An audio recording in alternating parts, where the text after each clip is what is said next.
This is Matthew Mills reading a story.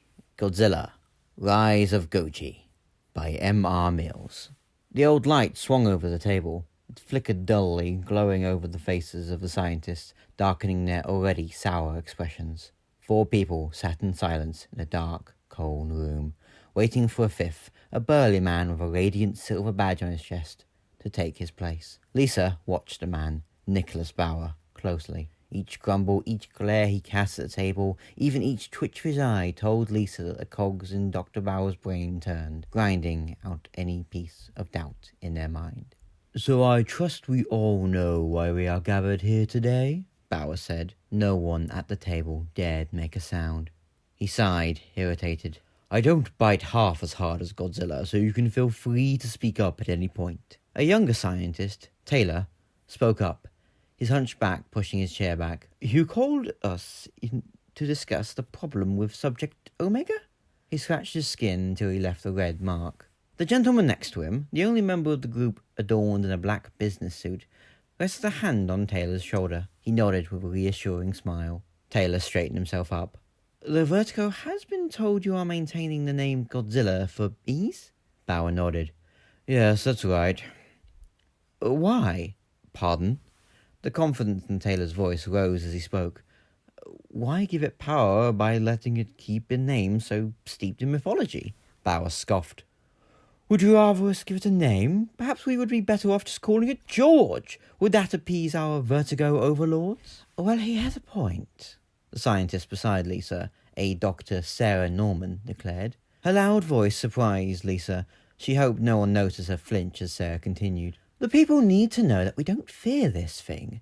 They need to know that we are the ones in control, not some giant dinosaur." She looked around the table for agreement with her eyes, one ravaged by stress, the other filled with a cloudy essence.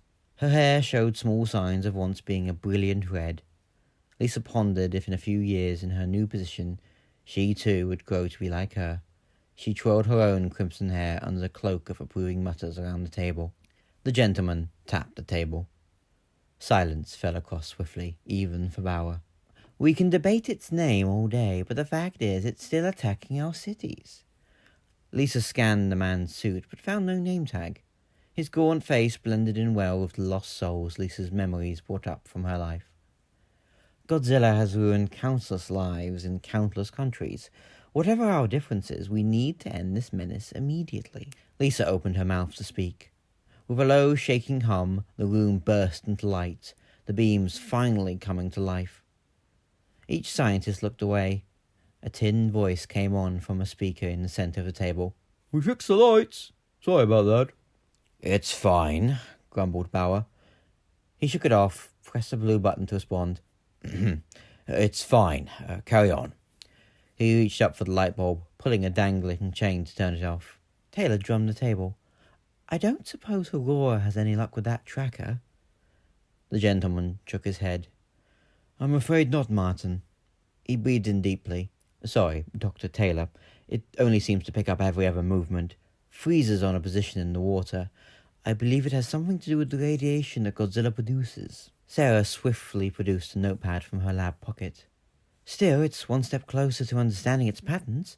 Our reports show that it suffered a substantial injury during an encounter with Ghidorah. Has anyone been able to take advantage of that?" Bauer raised an eyebrow, finally taking a seat. "Injury?" "Oh yes. Our scans show that they have a large scar down the side of their body from a bite." Martin Taylor bent down under the table. He sprang back up with a suitcase. It flipped open with ease. A slab of papers emerged, yet Martin flicked through them like a child's book. "There's nothing in Mechagodzilla's scans that show any sign of injury." He stopped on one page, his gaze narrowing. "In fact, there isn't any sign of a tracker either." Bauer chuckled. "Looks like your waste of money isn't all it's cracked up to be." Martin shrank in his seat. "It's more than Eunice has done," argued the gentleman. "Our organizations don't need some alien to hold our hands through everything." "He does have a point," added Sarah. "Even the Foundation has at least attempted building weapons against Godzilla. Where is your doctor?" "Off-world," Bauer admitted. "We prefer not to go in completely blind." As they continued to argue, Lisa nudged Sarah. "May I see your notes?" "My notes?" Lisa pulled out a small comms device. Its screen glowed softly. I want to compare it to Sol's data. Ah, I see. Of course. The gentleman slammed his fist down on the table. We can't just stand idly by while this thing attacks city after city. Would you rather we just waited until we filled out a survey?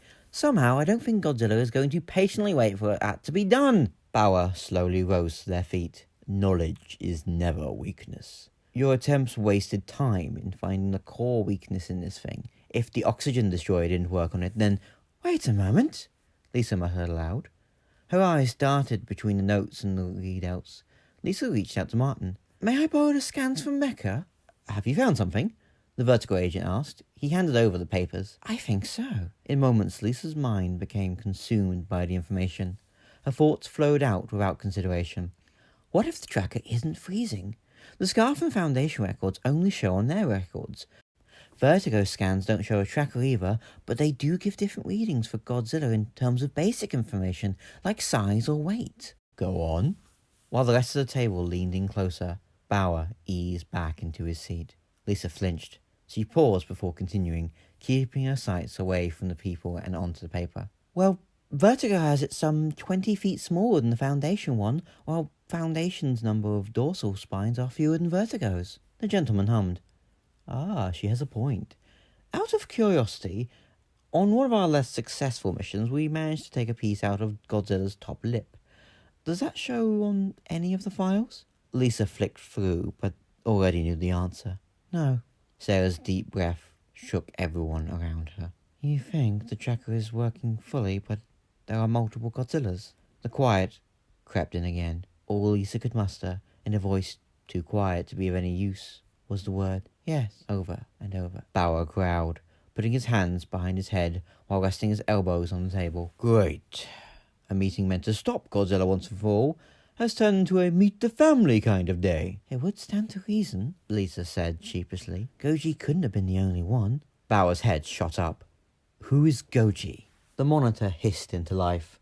Multiple portions devoted to a single drone's point of view, all slithered around the wilderness to a single point. They heard Goji first. Through the speakers embedded into the console on the walls, a deep breathing engulfed the group, taking away any anxiety rising in Lisa. Hidden behind boulders bearing scratch marks of various sizes, sitting at the end of a scorched trail, Goji slumbered. Their enormous scaled body rose and fell steadily with each breath. Its long tail snaked around crooked trees. The sunlight bounced off their spikes, which glistened with a blue energy fading in and out. Even despite their comparatively small size, there was no mistake that Goji belonged to the same species as Godzilla. Exactly how long has Sol had this creature? Asked Bauer. Since before my time, explained Lisa. After the first Godzilla attack, Sol found this egg. They wanted to understand them more, so have nurtured it since it hatched. Why weren't we informed? Awfully young, isn't it? Mused the gentleman. Nearly 70 years and it's still this small. Small? That thing has to be 300 feet tall at least. According to these readings, Goji is 297 feet, corrected Sarah. For what he is, the gentleman began, he is not quite as large as any of the other active subjects. Assuming your theory is correct, Bauer muttered. The others paused. Nicholas raised a hand apologetically. No, the readings confirm different Godzillas. I suppose it's just a lot to take in. Agreed, Taylor said somberly. It's not exactly one any of us wanted to hear. Sarah stepped in front of the group. With a few buttons, she coordinated the drones to hover in a circle around Goji, giving them the clearest view of the dinosaur's size. Where is this? She asked. Lisa joined her by her side. It's a place called Albion Island. Sol has owned it for the last 100 years. The perfect place to raise Goji. We may actually have a shot at beating them. Everyone turned their attention to the gentleman. Dr. Taylor, if Vertigo could rebuild Mechagodzilla, we could have it accompany Goji to track Godzilla and take it down. Pardon? Lisa flicked the switch, which returned the drones to their regular patrols around the island. She stood in front of the main monitor with her arms folded. Sol didn't raise Goji for them to be used as a weapon. Martin Taylor cleared his throat. Dr. Gast has a point. The only thing we know to even come closer to thinking Godzilla, or any of them, It's a monster of equal size. I combine that with Godzilla once it's fully repaired, and we have a real defense against them. Goji doesn't fight. A harsh red glow faded into the room. Lisa quickly brought up the radar. While it did get rid of the glow, it replaced it with a yellow dot quickly approaching the island. The ping rippled across the entire monitor. Lisa isolated it to just a portion of the screen. On the rest of the monitor, she saw Goji rise to their feet, causing the drones to dive out the way. They stood high, a monolith of power, staring up at the sky. They tracked it from the far-off horizon to above the clouds. Goji began to growl. It was a low, guttural sound, more suited to a hound of the underworld than the creature like them. "What is it?" asked Dr. Gaster. His answer came with a sharp scream that shot through the speakers like a bolt of thunder. Everyone held their ears. Even through the pain, Lisa kept her eyes on the monitor. A shadow circled Goji, who held their ground defiantly. One of the drones short-circuited, causing it to careen to the ground. The remainder of the drone shakily looked towards the target. Rodan had arrived. Its wings stretched out wide, leaving a smoking trail behind it as it soared across the island. Goji watched it as it circled back around. They let out a roar which brought the group down to their knees. It dominated Rodan's own scream. As the sounds faded, Lisa stood up. Rodan, ablaze, swooped down to peck at Goji, who turned, batting the monster away with its colossal tail. "Looks like fighting's in its blood," said Gaster. Lisa watched in awe as her gentle giant let out a beam of energy that cut through the skies. Rodan flew out of the way, knocking another drone offline. The last shot another machine captured was a close-up of its pterosaur head before Rodan ripped it to pieces with its beak. Goji blocked the monster's talons with its arm, ignoring the bleeding and sending a shining blue energy straight through Rodan's chest. With its last screams of gasping agony, Rodan crashed into a nearby grove. Goji blasted Rodan's head one last time before wandering off. Lisa sighed with relief. She leaned down on the console, breathing deeply under the rhythm of Goji's footsteps. Her breaths pushed everything else to the background. The conversation that rose from behind her started as little more than a muffled array of noises. She closed her eyes. An image flashed in her mind, Goji under the shadow of one of the Godzilla, their body covered in scorch marks. A rush of jets caused her eyes to shoot open. She turned around to see the other scientists hugging under the sound of soul agents securing Rodan's body, minus the head, which was vaporized. "We have a chance!" cheered Martin. Gasper scooped him up in a large hug, kissing his forehead. "We do indeed." Sarah noticed Lisa and patted her shoulder. "You did it. You brought hope. How can we ever thank you?" "Make sure I don't faint," Lisa thought. She smiled at Sarah. Before she could say anything, Bauer walked up to her and gave a vigorous salute. "That Goji of yours is our future." Lisa hoped it was a bright one.